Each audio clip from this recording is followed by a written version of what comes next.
What is up? What is up? Soup. Let's see, what's new around here? The bass shakers are finally mounted. They've been working well. Thinking about upgrading the monitors to 32-inch. That hasn't happened yet. I can't decide if OLED's worth it. 240 to 165 hertz, but more importantly, let's see. Belt tensioner's alright. But I had a failure over here. The front actuator is down, and mostly it's been about 2 years of racing. And those welds decided to finally fatigue and fuck off. So it's quite the experience in the middle of a race, straight into the wall, and I get to deal with this. But yeah, so that's due for an upgrade. And probably my issue was that's all stainless steel.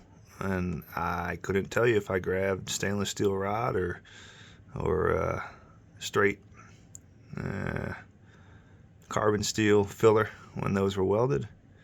And definitely didn't preheat anything, and with the vibrations over time, it finally fatigued and fucked off. So we'll look into a more plated connection rather than discreetly placed little angles, because on the left side there it is welded onto that 2-inch steel tube, and to the right it's bolted through the main chassis tube that runs the length of the sim that supports the seat, and then comes on back to this 1-inch back rail which supports both of these actuators.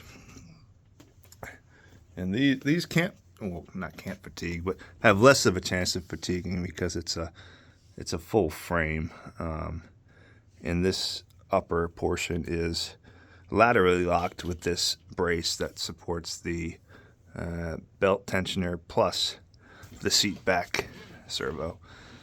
So there's less actual stress on the connection points of the 2-inch tube for the rear actuators, where for the front, all the moment of resistance for that front or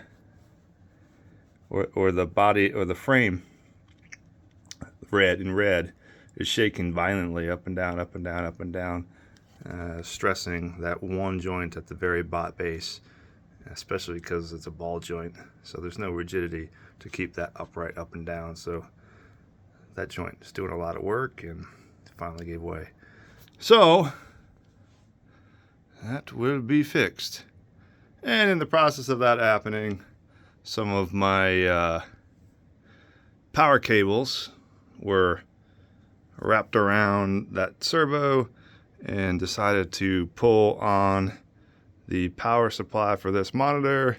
And of course, it is connected with one of these stupid things, and it fucked up the jack. So now I don't have power to that monitor either.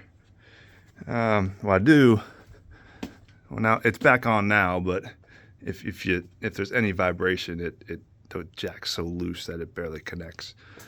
So more reason to get new monitors, but yeah, that's where we're at right now. Later.